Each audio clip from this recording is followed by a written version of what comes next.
Welcome, everyone. I am Diane Kwan, producer of Breaking the News. I am thrilled to introduce our wonderful moderator for this chat with the 19th and our film team, Libby Casey. Libby is the Washington Post senior news anchor covering politics and breaking events. She hosts live broadcasts on the Post website and YouTube channel, and she's the senior producer leading the on-air politics team. She has covered elections, impeachments, Supreme Court cases, and on January 6, 2021, Libby was at the anchor desk for more than 12 hours, guiding viewers through coverage of the unprecedented attack on the U.S. Capitol. Prior to joining the Post in 2016, Libby was at Al Jazeera America, C-SPAN, and Alaska Public Radio. Breaking the News will be making its broadcast premiere on Independent Lens on President's Day, February 19th at 10 p.m. ET, Eastern Time, but be sure to check your local listings. The film will also be available to stream on the PBS app and the PBS flagship YouTube channel. Please also visit the Breaking the News film website, breakingthenewsfilm.com, to find out how else you might watch the film. And now, here's our trailer.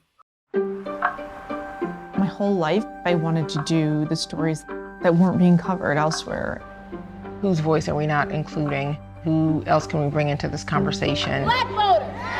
Black voters! People on the margins, that's what I wanted to cover.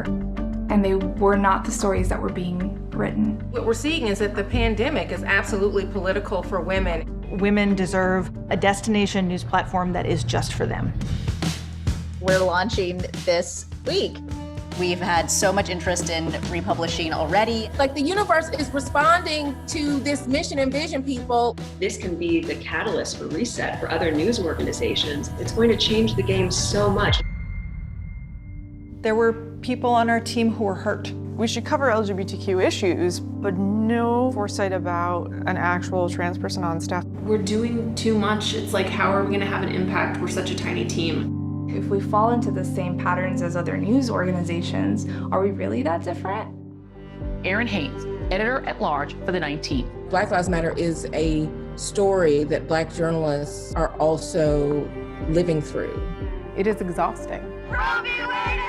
It's going to start the ticking clock of what this could do to Roe. It was a pretty incredible article. People need to be challenged to think about outside of their experiences. They want us to be a real news operation, and we're not. It may be a turning point for our organization.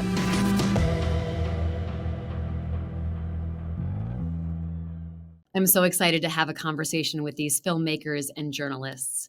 I'm proud to introduce the directors of Breaking the News, Heather Courtney, Princess A. Hairston, and Chelsea Hernandez. From the 19th, Erin Haynes, editor-at-large, Kate Sawson, LGBTQ+ reporter at the 19th, and Chibeli Karzana, economy reporter at the 19th. Heather, I'd like to start by asking you, where did the inspiration for this film come from? Hi, it's so good to be here with everybody today. I first pitched the documentary idea to Emily Ramshaw and Amanda Zamora, the two co-founders of the 19th, back in February 2020. And my idea at the time was to follow the first year of the 19th's existence with a focus on following their coverage of the 2020 presidential election, showing how their coverage would be different than legacy media because they would be doing it through the lens of gender. I was very inspired by that idea because the mainstream media's coverage of 2016 was lacking in that area. Emily and Amanda took the idea to their staff, which at the time was like 7 people, and they tentatively agreed. I was gearing up to film in person in mid-March 2020, and of course, everything changed with the global pandemic. So as the 19th pivoted to cover the pandemic, doing so fully remotely, I pivoted to covering them remotely. There were a lot of Zoom meetings recorded. I hired Emily's husband to film with her in person, sent Erin her own camera in the early days. And I didn't get the chance to film in person until the official launch of their news site in August 2020. Until that point, I didn't even know if the film was going to be anything. And it wasn't until filming in person on launch day I knew that the film could be something. It could be something really good, because at the end of the day, I was so inspired by what they had accomplished in such a difficult time and what they were trying to do. So the next day, I reached out to Chelsea to see if she might be interested in collaborating. And luckily for me, she was. I had always envisioned a diverse film team for this project, and especially in the spirit of what the 19th was trying to do. And so soon the team expanded from me to Chelsea and Princess as the directors, and our super producer, Diane Kwan. Princess, let's talk about the challenges of making a film at the start of the pandemic. This is a time when people were so alone and on screens, and screens are like the opposite of dynamic moments and drama. How did you deal with that as a filmmaker? Yeah, well, I was the third director to come on, so I kind of got some tips from Heather and Chelsea. But I think, the challenge was just being in someone's personal space in a super scary time. Not even leaving my own space much for anything, and being in New York, which was truly, truly a place of lockdown. I give much grace to all the 19th reporters. Erin, I was like in her space, like, very cautious, very careful. And I think, we took COVID-19 very seriously, and we did a lot of precautions and protocols in place when filming in their very personal spaces. Chelsea, it was also a time of great political and social upheaval, and the journalists you were following were covering issues that directly impacted their lives. The killings of Black people by police, attacks on trans rights. How did you approach that? Yeah, I think it was something we knew would also be part of the story. The 19th encourages their reporters to bring their lived experiences to their journalism. So we were looking for those moments where we could bring out those stories from the reporters as they were reporting about these really tough subjects. And I know for me personally, I was filming with Chibeli when she was writing about her grandfather passing away from COVID. And, I was always asking Chibeli for consent and if it was okay to film this. And it was just really, it was just empowering to see all these wonderful journalists like speak out and share their perspectives. I had never seen that before in journalism, and to be able to film it as it was happening, I felt like could really resonate. I think we all felt like as a film team could resonate with people and showcase the importance of bringing those lived experiences to journalism. Yeah, let's bring in the three journalists from the 19th who you'll see in the film: Erin Haynes, Kate Sawson, and Chibeli Karzana. Kate, traditional news is experiencing crises on multiple fronts right now as a successful business, reaching people in this fractured media environment, building trust. How has the 19th stepped into the void while revealing and amplifying the stories of people who traditionally have been left out of that storytelling? Yeah, I love this question. I think historically in journalism, this emphasis on objectivity has sort of pushed us into a place where we're constantly playing with partisanship. And if that's our framework, we're always going to think of our two sides as Democrat and Republican in covering politics. And we're always going to feel a pressure to represent these two opposites, which are increasingly extreme. And for us, if we're engaging in a conversation about gender and identity, I think what we've done is take a step back and just focus on humanity, right? And the humanity of the people that we cover, and to really dig down into that and push out the politics until we dig down into the humanity. And for us, what I've really enjoyed doing is sitting with people and getting their stories. And the politics come, right? People have opinions about how they're going to vote.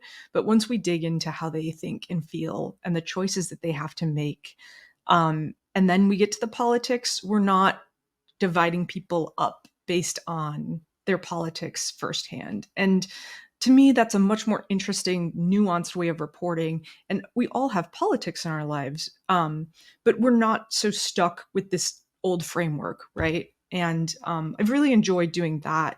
And so, trans people are not just going to be trans people. Black voters are not just Black voters, right? We all have complex, multiple identities. And that's the work that I think we're engaged in here. Erin, as we see in Breaking the News, the story of the 19th launch, we can see a lot of the complexity of the gender lens, both the good and the bad, as you work to uplift and tell the stories of marginalized people. Can you tell us about that? Yes. So, I think when I came to this work, it was really with the belief and understanding that our politics are gendered and that gender is political. And so that part, I think, was obvious to me. But as somebody who, frankly, had spent most of my career covering race, it was really not until I got to the 19th that I really had the privilege of being able to think much more deeply about gender and the role of gender in this country, the role of gender in our democracy. And so that has been such a journey for me, and a journey that I've been helped along with my colleagues, people like Shabelle and Kate, who have helped me to get to a better understanding of the impact of gender. And so that's a journey that continues at the 19th, honestly. Obviously, we're a newsroom that's named for the 19th Amendment, which guaranteed the right for some, but not all women, to have their access to the ballot. But there's an asterisk in our logo, and that asterisk is for the people who still remain unseen and unheard in our democracy. And a lot of that conversation still does center around gender, right?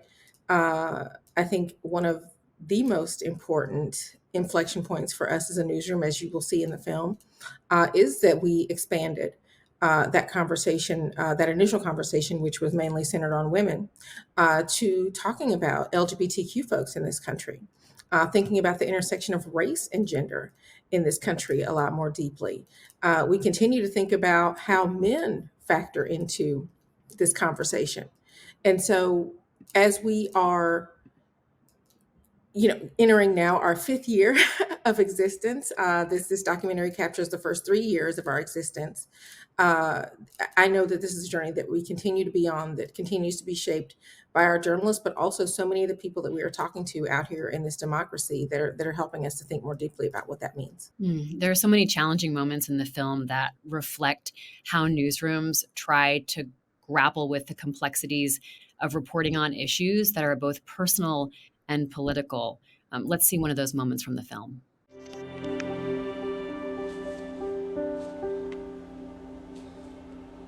I felt gratified that I was able to get that story, to put it out, and that we did that story as the 19th. I wanted her story told, and I felt good that I was the one that was able to tell it. But then when I got up the next morning, I'm scrolling and I keep seeing the story being reposted. And every time that the story is reposted, her picture would be with the story. It was just a really good picture of her. And she is only a couple of years older than my niece, whose whole life was ahead of her. I'd forgotten how it feels on the other side of writing about it. Black Lives Matter is a story that Black journalists are also living through. I could also be a person that this could happen to.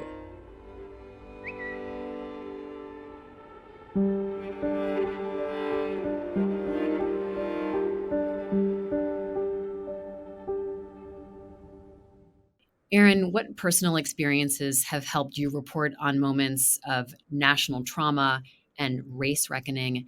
And how do you sustain the labor that it takes to tell those stories? I am somebody who has always believed that my lived experience is an asset to my journalism. It's not a liability to the journalism. It's not something that we should be leaving at the door. And so, from our beginning, just encouraging our journalists to lean into that and to understand that each of us is really, we come to this work uniquely qualified to tell the stories that we are going to tell here. And so who I am as a Black woman certainly informs so much of the work that I do here.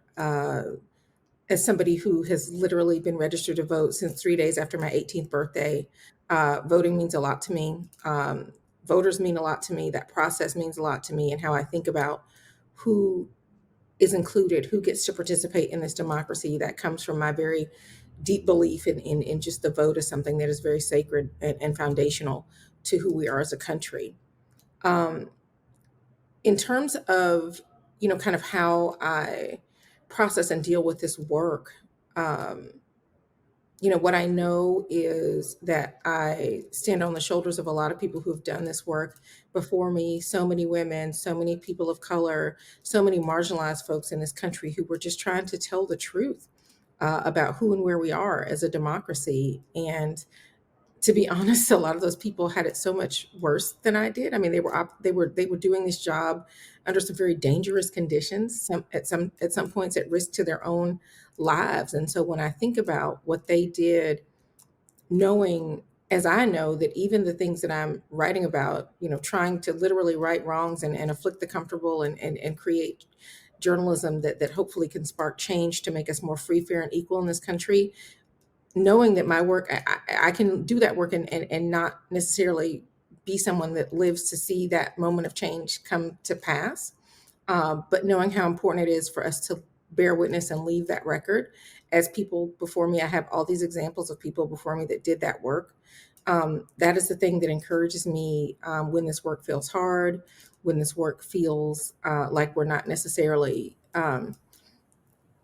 going in the direction that we're used to going in this country, which is the direction of always moving forward towards, this more perfect union that we say we want to bring about, and that journalism is absolutely part of helping to make happen. Shibeli, ever since you started your career and then when you joined the 19th, it seems like you've been working on trying to tell the stories of people who weren't always at the center of journalism. So how have you questioned or challenged expectations that excluded the stories that you felt needed to be told? Thank you for that question, Libby. It's something that's been a work in progress, and the 19th has really been a vehicle for me to really explore that in a really true way. And I've been a local reporter my whole career up until now, and I've been a business reporter, and those are two paradigms that are challenging, right? You think of business reporting, it's often speaking to middle, upper class Americans, white Americans. You think about local news and the challenges local news is under in terms of, the pressures and what to report and who we were reporting for. And so I came up against sort of both of those paradigms earlier in my career around, who are we writing about? Who are we covering? And what is business news? What is economy news? I've had challenges where, I've had people tell me we don't want to write about low income people, but that's all I wanted to write about because that was how I grew up. I'm an immigrant. I've came to this country when I was 5 years old. My family was very low income growing up. And so those are the people I was surrounded by. And so once I came to the 19th, I really started thinking even more deeply about that coverage and how we could do that coverage well. And I'll never forget in my interview with Aaron told me, your experience, everything that you've lived and from your life is your superpower, use it. And that really uncovered something for me, unlocked something for me. And, I think here at the 19th, the way we think about how gender and economy come together, it's really low-income folks. I mean, the folks on the margins, the folks who are experiencing challenges in this economy, how do we cover them? What is affecting them? How do we center them in every single story? I don't think there's a story where we don't try to do that, have a human being talking about their experience. And I think that's so critical, and it's really something that's missing. And for me, it's been the highlight of my career so far to be able to do that. Kate, in the film Breaking the News, we see you dealing with reporting on discriminatory trans laws, while also being left out of the initial sort of joyful feminist brand and launch of the 19th. So what was the most difficult for you at that moment? And how did you grapple with those competing feelings of pride in what you were creating, but also feeling left out? And what insights came through? Yeah, that was an interesting time. I will say that, the 19th was and has consistently been the most flexible place that I've ever worked, in that people, as difficult as it was, I think that you gather from the film that people learn throughout. And I say that both about the leadership, but also my colleagues, right? Like and I mean, the colleagues that I'm sitting with here, and also all of my co-reporters. I think that there's a learning curve, and we just don't know what we don't know. And I've learned so much from the people that I work with about who they are and the issues that they cover. And I felt that back. So as soon as I started speaking up about a lot of these things, I felt like people started stepping up and advocating in the ways that they know how, and also educating themselves. And so there was a pain point, but I think I say in the film, I've never worked in a place that was great for trans people, and it did take a long time and a lot of learning. But I was so heartened to see the ways in which we learned that the feminism that we traditionally know, which is cisgender women, is expanded to include people of all different kinds of genders. And to me, that has been so meaningful, because now our LGBTQ plus reporting is done by people in all of our beats, no matter what their identity is. And I remember an early editor of mine, Abby Johnston, said to me, I'm going to get this right. A lot of people will say that they're going to get it right and they won't work on it, and they never really come through. And I know you're not going to believe me, because this has probably happened to you before, but I really am going to get this right. And I was like, okay, whatever. I was like, I'm definitely going to have to quit this job, like, in my mind. And she did. Like, she completely redid our style guide and like really educated herself. And I felt that throughout the newsroom. Like, the commitment to it was so real. So it was hard, and people really did the work, and I'm so grateful. Let's talk about one of those examples of how the 19th evolved in real time as we watch Breaking the News show us what's happening behind the scenes. And it evolves into this fully fledged news organization. Let's watch this clip. The realization that, of course, not only women are adversely affected by their gender identity. That was like my first, I have totally fucked up. We weren't intentional about incorporating this other aspect of gender when we hired Kate. Learning everything that I have learned to date, if I had to do that over again, I may have waited on that hire and said, would this person feel welcome, included? Are we prepared to support them? Just so many fundamental questions that we should have raised that we didn't. And it was just another thing that happened in this like whirlwind of getting the 19th off the ground. Let's go back to the directors and hear from Heather. Heather, as you were working to portray this tension in a fair and transparent way, tell us about what you had to leave on the cutting room floor, and how did you decide what to bring in? Yeah, well, I mean, even before getting to the cutting room, we didn't necessarily have access all the time to film these very sensitive discussions. And that's incredibly understandable. They didn't want the camera to affect these discussions in a negative way or in any way. And as they were trying to create a safe space as well for their staff, as a filmmaker, you have to respect that. Eventually, over time, the more the 19th got to know us, the film team, they did give us more access. And some of that was in the form of interviews we did later with Kate and Amanda and Emily, as they walked us through some of these discussions. And in terms of what was left on the cutting room floor, I mean, we had hundreds and hundreds of hours of footage, including, very long Zoom meetings in the early days. And so, shout out to our editors, Jamie Boyle and Christina Matwani, because that was a lot of stuff to go through. But I don't think much that was filmed around some of these sensitive discussions was left on the cutting room floor. There's several scenes in the film from, the early days of the pandemic and the summer racial reckoning that happened, where the 19th, to their credit, would let us into some of those very vulnerable moments. And, I'm will forever be very grateful for that. Because I think the important thing is you'll see how much the 19th has changed when you watch the film and how hard they worked to make that change. And for me, I mean, that's what's so important about the film, is that it can really be a model for other news organizations, for other workplaces, for people in general, on how to make real change, no matter how messy it is, to not be afraid to do that change. Chelsea, where were there moments of levity that you were able to capture? Well, since we were filming the reporters at their homes because of the pandemic, everyone had dogs. So we have the dogs of the 19th that we just knew we had to include. They were part of the story. We see actually Flynn, the corgi of Chibeli, interrupt her on NPR.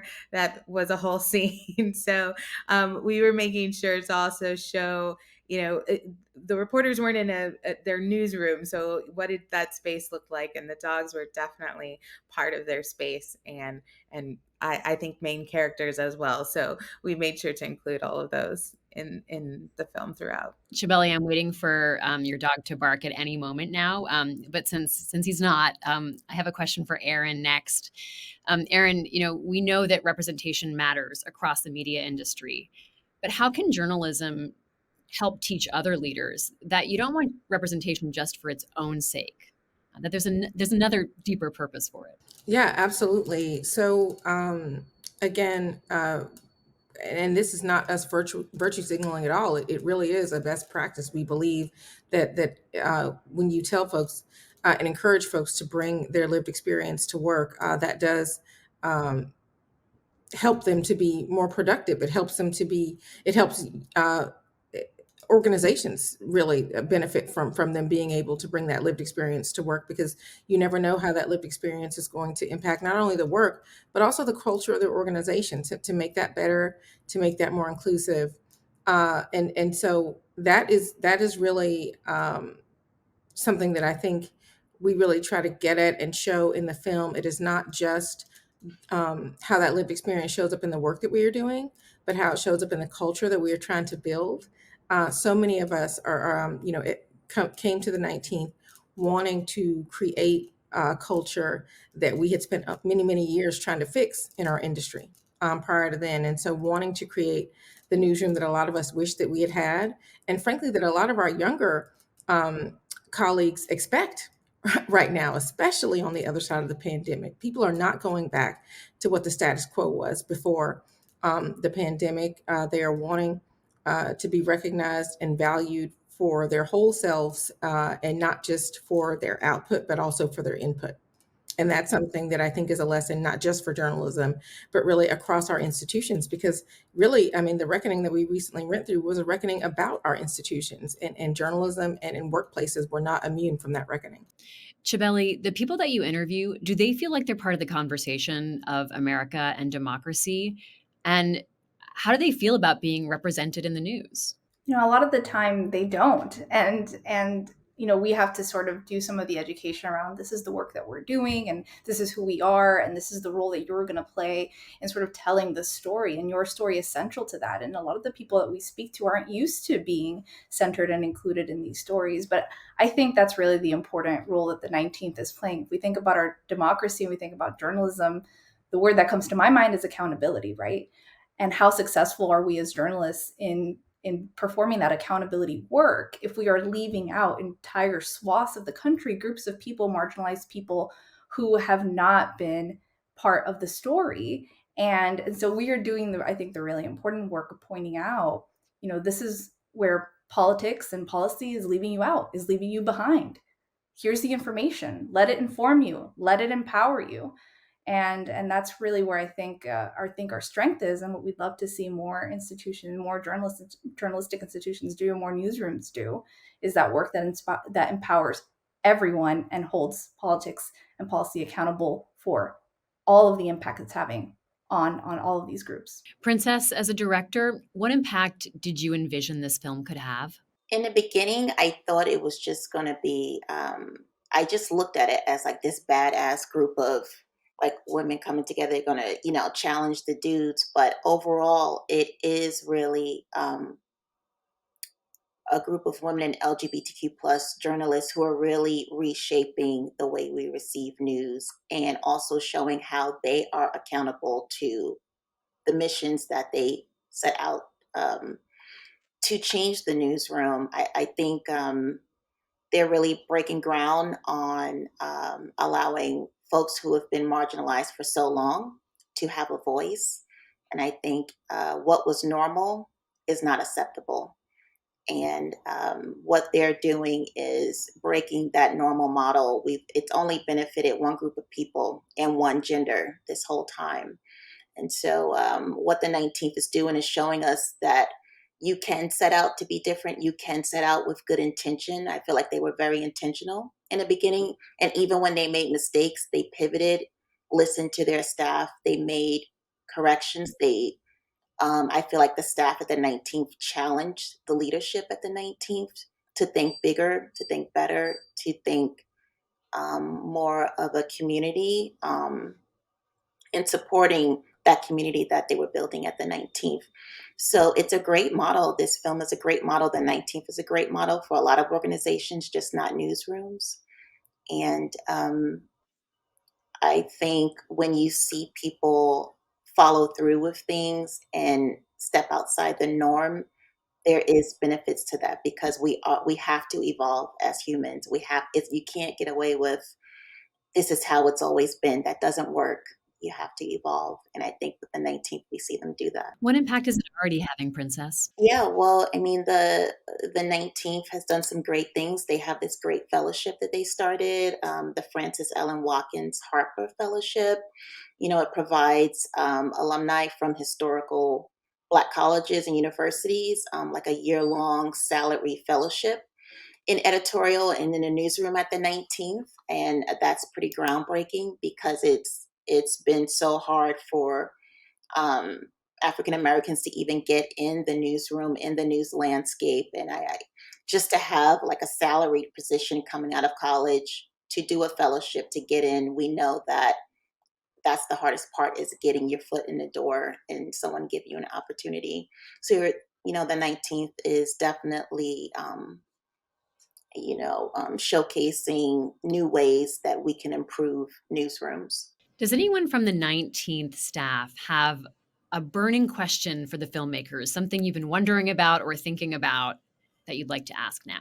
I'm wondering if you all want to talk about like I think Heather touched on this, but you all had a kind of an interesting journey in terms of your growth around the issues that the 19th had that I was grateful for. And I think that was also really instructive. And I wondered if you all wanted to share a little bit about that. Well, I do want to also shout out our super producer, Diane Kwan, because she really kept us all together and kept the project moving forward. But, it really was a kind of like art imitating life or life imitating art kind of thing where us also being a team, including Diane, coming from different lived experiences, growing up in different areas of the country as well, and also based, we were working in all different time zones. That was also challenging as well as we're trying to work on this film and get it out there in the world. But we had a lot of conversations. As much as we were seeing the 19th having those challenges, we were also seeing challenges among our team and seeing our mistakes and talking about those mistakes as well. And those were difficult conversations also. But I think it was actually really wonderful to still be working on the film, to kind of see how the 19th was like handling those conversations as well and be inspired by that. And as the film goes out into the world, I'm seeing people connect with that as well, who have been through those same kind of mistakes and feel inspired and hopeful that they can speak out about it and get better. Yeah, to echo what Chelsea was saying, we definitely had difficult conversations. I don't know if we did as good as the 19th, but we definitely tried. It was tough, as filmmakers, this is my first time fully in a director's role in a feature. Most people know me as an editor. Directors usually work by themselves, and they usually just kind of only know their viewpoint or what they want to try. And so this was really challenging and a great learning lesson. This was the perfect project for us to learn how to collaborate with folks. We were learning to listen to each other. We all have different lived experiences.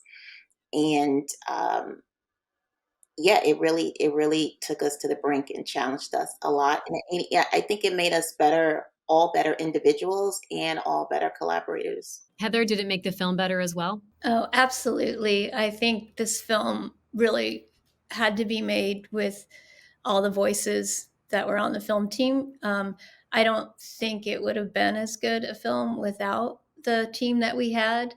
And as difficult as all these discussions that we had were, and they covered a wide spectrum of things, in the end, it's just so gratifying to see this film and how it does have an effect on people, and how I truly hope it does inspire people to make change. And, really that's all to the 19th team, that their story can inspire others, and the people, the people that we followed are so inspiring. And I think in the end it was very, very, very much worth it. And I'm very grateful also to my team, because I learned quite a lot this past couple of years. And it was hard, but it was also something I wouldn't change for the world.